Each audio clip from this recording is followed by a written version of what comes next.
Hello everyone and welcome back to another tutorial from Finance for Beginners. In this video, I'm going to show you how you can change the language within the OKX Wallet app. So let's get started right away. First of all, open up the OKX application on your device.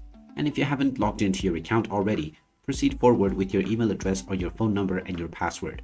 Once you are logged in, you will end up within the homepage, from which if you wish to change the language, just tap on the menu icon at the top left corner. Then from this page, tap on the arrow button just alongside your name at the right side, and this will open up the user center page.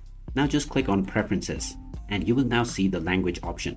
Just tap on whichever language is currently selected and then you will see the various different languages that are available.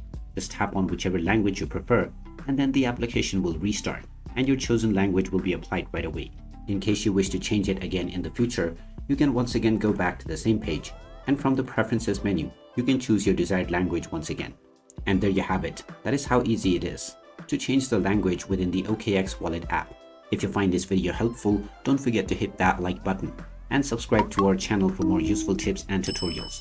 Thanks for watching and I'll see you again in the next one.